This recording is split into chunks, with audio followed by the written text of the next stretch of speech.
हम सब ने स्कूल में इतिहास तो पढ़ाई है, पर क्या कभी ये सोचा है कि जो कहानी हम पढ़ते हैं वो हम तक पहुंची कैसे? मतलब आखिर उसे लिखा किसने? और सबसे जरूरी सवाल, कैसे लिखा? आज हम इसी की तह तक जाएंगे और देखेंगे कि इतिहास असल में बनता कैसे है। अच्छा, जरा सोच कर देखिए, हजारों साल पहले जब न कोई कैमरा था न कोई रिकॉर्डिंग डिवाइस, तब की बातें आज हमें कैसे पता है? सच कहूं तो ये किसी जासूसी कहानी से कम नहीं है। और इस कहानी के जासूस हैं इतिहासकार, जो छोटे छोटे सुरागों को जोड़कर अतीत की एक पूरी तस्वीर हमारे सामने रखते हैं। तो चलिए इस जासूसी में उनका साथ देते हैं और इस पहेली को सुलझाते हैं। तो जैसा मैंने कहा, इतिहास को समझना ना एक बहुत बड़ी मतलब बहुत बड़ी पजल को सॉल्व करने जैसा है। इसके टुकड़े यानी कि सुराग पूरी दुनिया में यहां वहां बिखरे पड़े हैं, और इतिहासकारों का काम क्या है?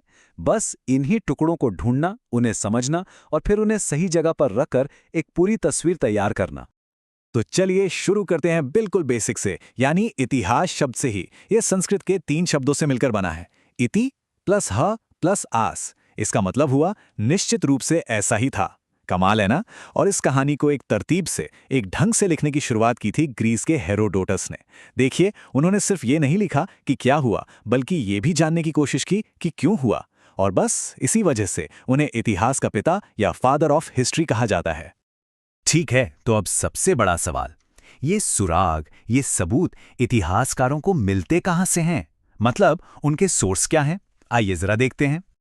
देखिए, मोटे तौर पर इतिहासकारों के पास 3 तरह के औजार होते हैं, या कह लें कि 3 तरह के सोर्स होते हैं।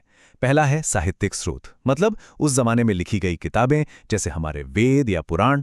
दूसरा, विदेशी यात्रियों का वर्णन, जैसे मेगस्थनीज ने इंडिका लिखी, जिसमें मौर्यकालीन भारत का जिक्र है, जो उन्होंने अपनी आंखों से देखा था। और तीसरा, और शायद सबसे ठोस सबूत, वो है पुरातात्विक स्रोत, यानी जमीन के नीचे से खुदाई में मिली चीजें। सोचिए, हड़प्पा जैसे पूरे के पूरे शहर मिल गए। अब अगर हम साहित्यिक स्रोतों में थोड़ा और अंदर जाएं, तो ये भी 2 तरह के मिलते हैं। एक तरफ है धार्मिक साहित्य, जैसे वेद, उपनिषद, जिनसे उस समय की धार्मिक सोच, उनके दर्शन के बारे में पता चलता है। और दूसरी तरफ है लौकिक साहित्य, मतलब गैर धार्मिक किताबें। इसका बेस्ट एग्जाम्पल है कौटिल्य का अर्थशास्त्र, जिससे मौर्य साम्राज्य के एडमिनिस्ट्रेशन और समाज के बारे में कितनी सटीक जानकारी मिलती है।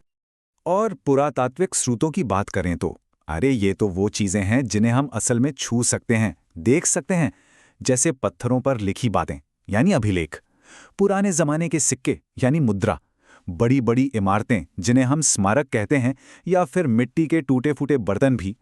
जरा सोचिए, एक छोटा सा पुराना सिक्का कितनी कहानी बताता है।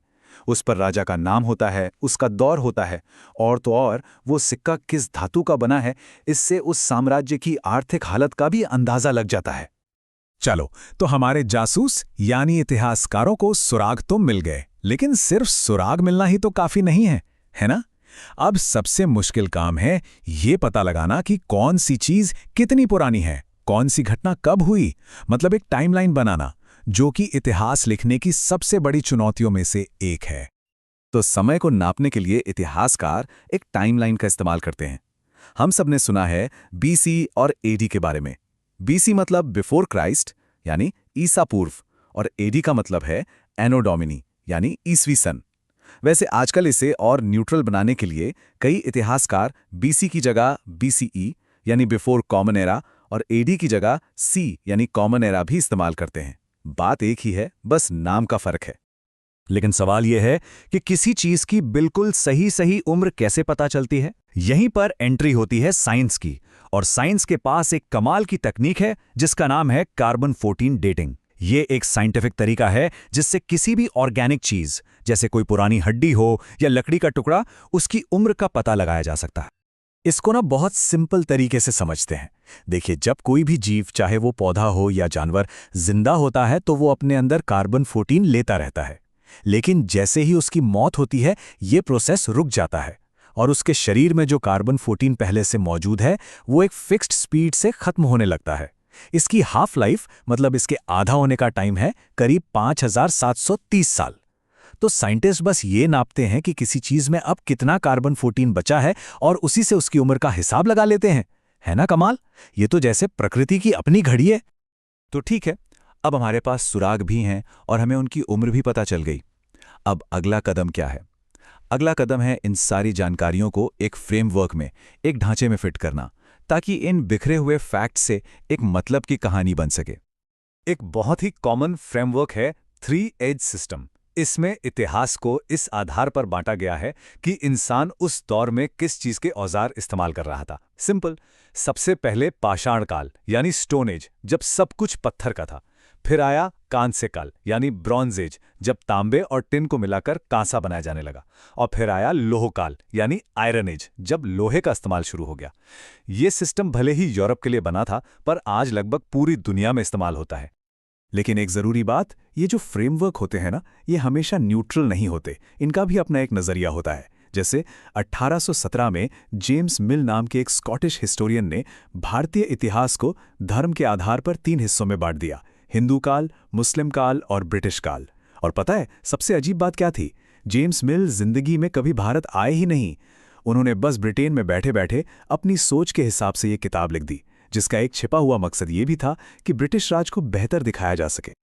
और यहीं पर इतिहास की सबसे खूबसूरत बात सामने आती है, वो ये कि इतिहास हमेशा बदलता रहता है, विकसित होता है। बाद के इतिहासकारों ने मिलके इस बंटवारे को पूरी तरह से नकार दिया।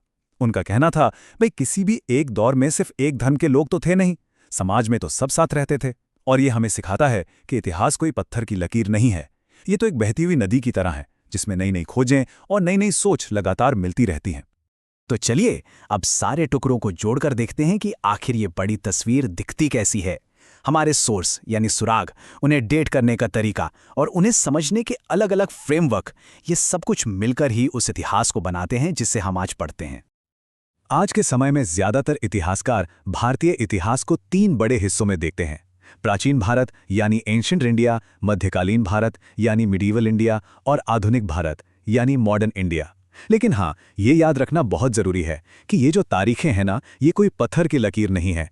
आज भी इतिहासकारों में इस बात पर बहस चलती रहती है कि कौन सा दौर कब शुरू हुआ और कब खत्म। और ये देखिए, ये एक परफेक्ट एग्जाम्पल है कि ये सारी चीजें जुड़ती कैसे हैं। ये एक भीमबेटका की गुफाओं की पेंटिंग्स हैं, हजारों साल पुरानी। इन चट्टानों पर हमारे पूर्वजों ने अपनी जिंदगी की कहानियां बना दी, शिकार करते हुए, नाचते गाते हुए।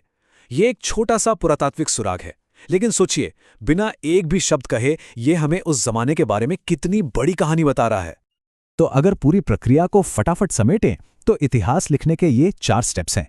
नंबर 1, सुराग ढूंढो। नंबर 2, उनकी उम्र पता करो। नंबर 3, जानकारी को एक फ्रेमवर्क में जमाओ। और नंबर 4, इन सब से एक कहानी बनाओ।